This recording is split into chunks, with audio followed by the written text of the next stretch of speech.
আসসালামু আলাইকুম। আমি আপনাদের সামনে কিছু গুরুত্বপূর্ণ জিনিস আলোচনা করব ইনশাআল্লাহ।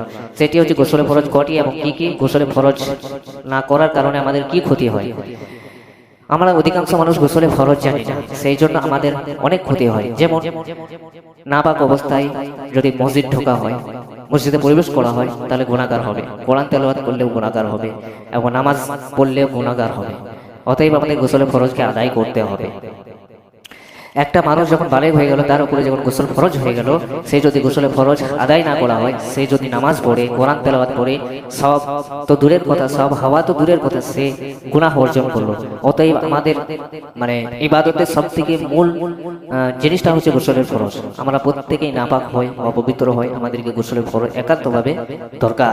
গোসলের ফরজটাকে জেনে নিলে, সে গোসলের ফরজ করে আদায় করে নিলে সে পবিত্র হয়ে গেল। বলা হয়েছে যদি গোটা সমুদ্র পানিকে যদি শরীরের মধ্যে ঢালা হয় এবং গোসলে ফরজ যে নিয়মগুলো আছে সেগুলো যদি আদায় না করা হয়, তো বলা হয়েছে শরীর অপবিত্রই রয়ে গেল।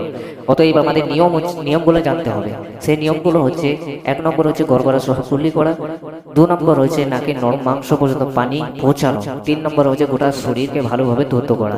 গোসলে ফরজ 3টি, এই 3টি আপনাদের সামনে আলোচনা করলাম। অতএব আপনারা অবশ্যই পাবন্দী হিসেবে চলবেন এবং এই পবিত্র অবস্থায় যদি কেউ সুবহানাল্লাহ বলে, আল্লাহ পাক তাকে তার সওয়াব দান করবেন এবং কোরআনুল কারীম পড়ে, তাহলে আল্লাহ রাব্বুল আলামিন সে তার সওয়াব দেবেন। আমা আলাইনা ইল বালাগ।